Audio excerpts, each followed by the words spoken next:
Hi, and welcome to another episode of Choreographer's Corner. Today, I have a very special guest with me. She is one of our alumni, Elizabeth Ramsey. Welcome, Elizabeth.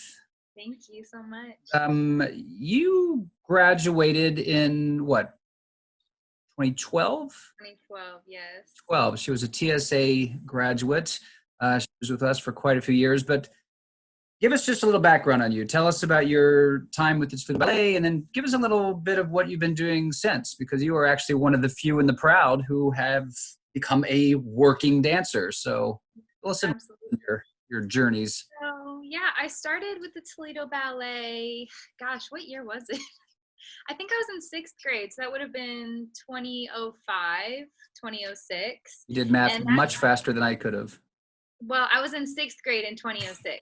And I Okay. always remember that. It's a Yeah. little easy trick. But I would have that had to would have get been pen my and big paper year. for that one. I think I was there for a year before you and Lisa got there. I think I had a full season, and then you guys came, and Yeah, um, 07 is when we showed up, I believe. yeah, I think I took a break from Toledo Ballet to just see, other options, and then I quickly came back, and I was with Toledo Ballet from that point on until graduation, and yeah, I was there for your guys' first original show, I think, which would have been, Ballet Tapestry. yeah, Yeah. Tapestry.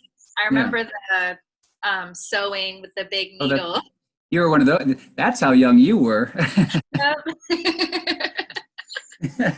Yeah.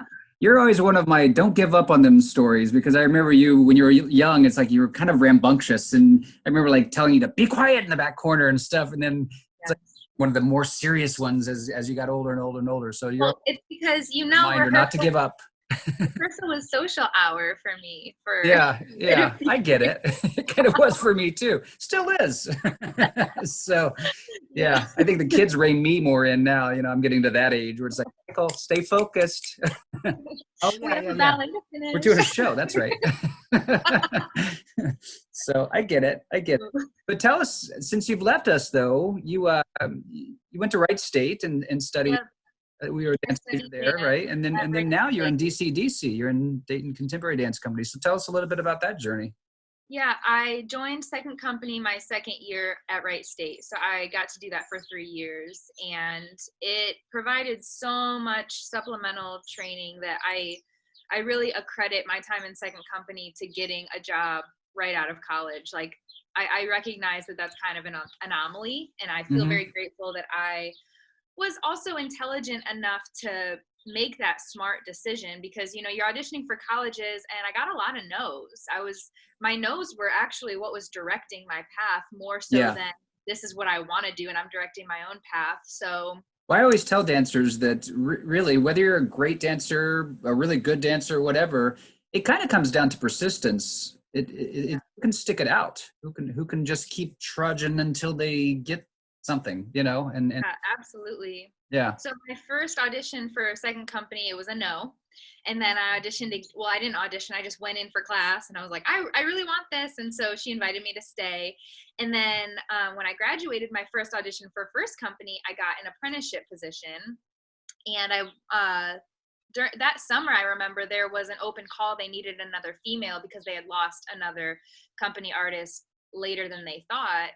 And I called the director. I was like, I want to be considered, like no pressure, but just know that like I'm very interested.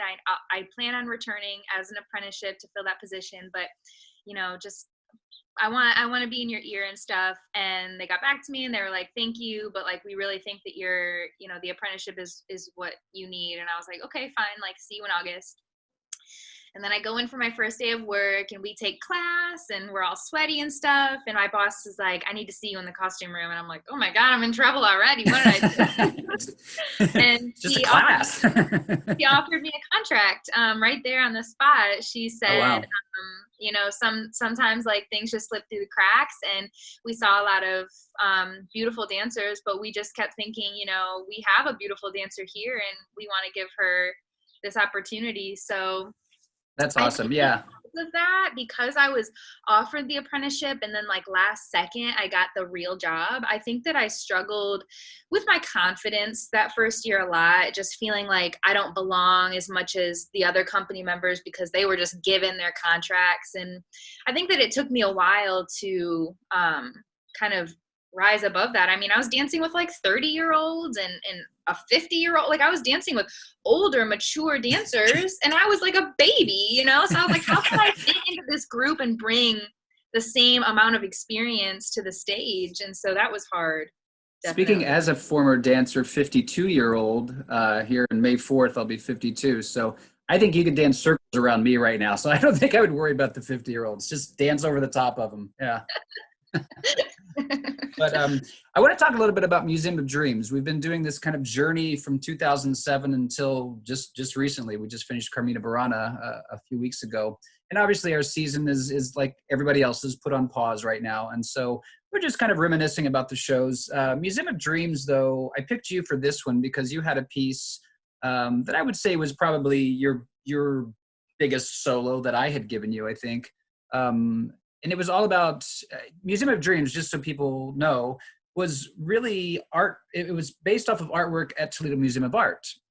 And so every piece, it was like a little awkward girl that dreamt herself into a Degas and, you know, just things like that. But every piece had to have come from some artwork that our Toledo Museum of Art was in their possession. So, but we did one piece called The Artist, and it was really just about artists in general and the process.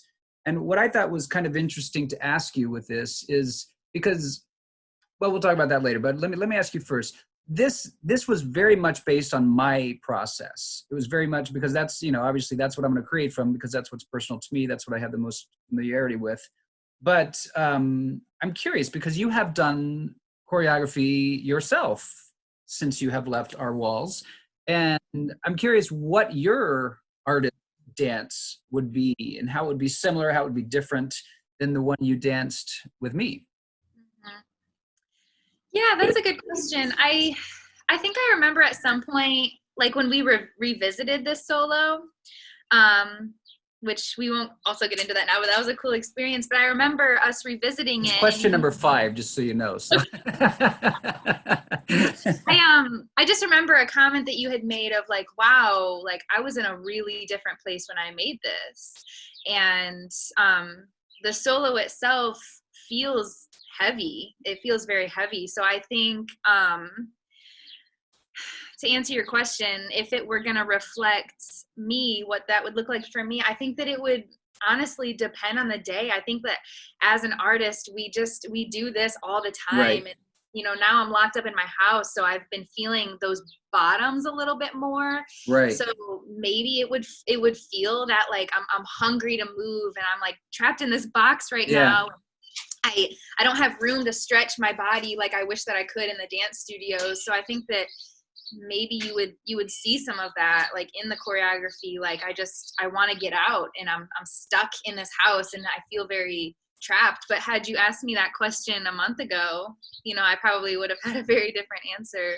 I think that's the beauty of dance, isn't it? It's ephemeral. So it's not like a movie where once they yell rap and it's all there, it's the movie. And no matter how, when you watch it, it's the same movie. You may feel differently because once again, about what you're talking about, you know, you're a different person when you see it in, you know, 1985 versus 2005 or whatever. But yeah, dance itself, it's the same dance can be different on Thursday than it was on Wednesday.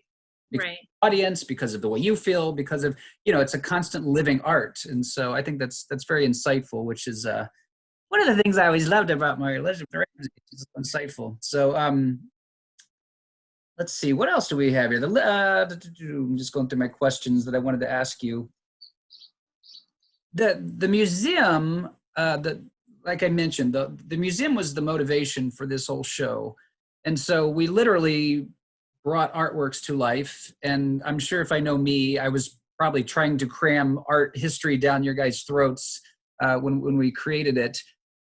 How did that experience of using actual visual arts and sculptures and that sort of thing change the way you look at art in general? Well, I think I think that the way that I want to answer this question most immediately is that in my creative process, part of my process has always been what type of research that I can do to supplement the work that I'm going to produce. So, for instance, I was asked to choreograph to Marvin Gaye, so I was immediately like, let me look at interviews. Like, I don't want to just hear his music. I want to see who he was as a person. I want to hear how he Right. talked.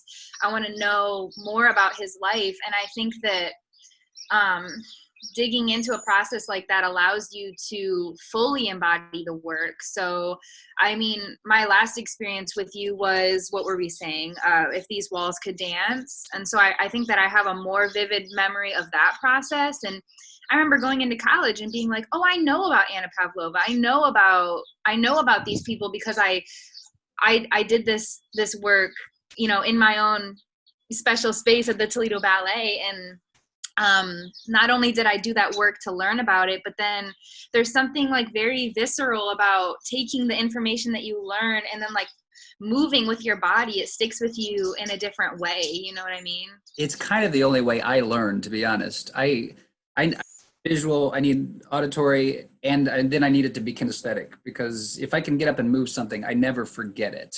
Right. Something, I might retain 30% of it or something, but I mean, if I live it and kind of walk through their shoes and all that kind of stuff, it's just like, it never leaves me. So yeah, and that's one of the things that I always sticks. Didn't you at Wright State, they kind of used that show a little bit to kind of talk about some of the history of that whole Nijinsky and Pavlova. Mm-hmm. Yeah. Who else did we visit in that? Bojangles. Is all the ones on the Ruth Niagara St. mural. Yeah, Yeah. yeah. Ruth St. Denis. We brought it up a couple times. A couple years back now, I did a show called Broadway the Ballet, but the first act of that show was all of our rep work. We're doing now with going down memory lane. And I'll never forget it, because I was texting you late at night about something else, and you asked how the show was going, and I talked about that we were bringing the artist back, and then just out of the blue, you said, "Oh, I'd love to come back and do that," and I was like, "Really?" Here for what you wish for, and he did. And Maddie Rick, who is going to be a later interview, she was actually supposed to do your part complete. But Maddie, being the giving spirit that Maddie is, I asked her, I said, would you mind if we brought Elizabeth back to do this? And then I think that there might have even been some old bald guy that I can't remember. I think, if my memory serves me. But what was it like for you? What was that experience? I mean, I kind of know because I went through it with you and experienced it, and I know I had a couple tears come down my face when we were rehearsing, just seeing you all grown up, and just the difference of your movement and your spirit that had grown into this young adult. But what was it like for you to have gone out, worked, and come back into the studio that you kind of grew up in? Yeah, I think it was the most full circle thing I've ever felt in my life. There was a sense of calm, just even being on that stage again and being with a group of people that, you might not know them like you knew the people that were there with you, but, you recognize that they're still family and they're coming from the same roots. And so there's a sense of security in that as well. And I remember being very nervous to go on stage, and I was backstage pacing and stuff. And I kind of stopped for a second. I was like, wait a minute, these people out there, like, that they love you actually. Like, it's not like when I'm performing with DC/DC, they might not know me. They might not notice me. You never know. But Right. These people in this audience, like, this is something special. And you could go out there and fall on your face and they would love it. They would love you for it, And I think just that was part of the choreography, if I remember, wasn't it? The fall. probably. Yeah. And I remember going out there, and like the second I stepped on stage, my flesh sunk into the floor, and I was like stable and serene, and I just felt so present. And it was a gift, honestly, to allow myself to come down to that place that I could fully appreciate that moment, because it was more special than I think I can even say. And a lot of people don't even get opportunities like that. Well, I mean, I always say that as a teacher, as a dance teacher, I find, because Lisa and I were performers most of our life. We weren't teachers, we were performers. And so you have instant gratification, whether it's good or bad. They either love you or hate you and tell you right then. You do some fantastic trick and they're like, oh my God, that's great, or whatever. They cry, and it's instant. And I found with teaching, I'll never forget the first time it's like first week and I'm all excited. I'm giving all my, and I looked and everybody's just like looking at me. I'm like, oh, wow, this is different. So, I had to really kind of dig into that idea. And I thought, we're just planting seeds and we don't know when those seeds will grow, if they ever grow. Different people learn from different people, and that's what makes the world go around. But I think what was great about my experience watching you, and the reason I did probably have a tear or two come down my face, was just, it was the same dance we had done back when you were a senior in high school. But now the choreography was so grounded, and there was I don't even know how to explain it exactly, but there was just such a sense of like, the steps, I don't want to say they were more cautious, were just like more wise. It's like what was coming through your body, like sunk into the floor, like, okay, now I do this, and then I just move with this, and I move, and it was just a really beautiful thing to watch, having seen you done it before, where it was just like, go for it, and and some of that, like you said, could have been, I think we both were in a really different place, when we did it the second time, but it was just really, really fun for me to watch you get to dance that. We got to kind of wrap this up, but I always like, especially when our alumni that are working, and you've kind of answered this a lot, actually, just through this interview itself, but one more time, I just want to ask you, what advice would you give our young dancers who are currently with us right now, just having been out there and kind of in the trenches, so to speak? I think that I like what you said about persistence, and I definitely think that that's true, but more so too, I think that the biggest advice that speaks to me is like allowing yourself to find your niche, like through the nose, like navigating and trusting that even if you're moving to a place that doesn't feel like what you thought you saw for yourself, trusting that there can be beauty and success and a career and so much more, kind of like navigating your way to allow yourself to find that. Like, I never pictured I would find myself so happy and successful so close to home. I was like, I need to go to New York and that's where I'll be, happy and successful. But yeah. I allowed myself to follow my path here, and I think it's a matter, don't you think too, it's a matter of like having a plan, but being flexible with that plan, so that if it takes you to this door, you don't go, oh no, but I'm going to that door. I'll go ahead. Yeah. Took you there. See what's inside. Oh, I didn't even think about that, and so, a river, when it flows, it doesn't go, should I go left or should I go, it just kind of takes it where the current takes it, and I think as dancers, we're kind of like human rivers, really, we just have to kind of flow with our energy and see what happens. But then there's, you also had the persistence though, because that's where the persistence comes back. It's like a no, but it's like, I gotta know, but not just, oh, it's a no.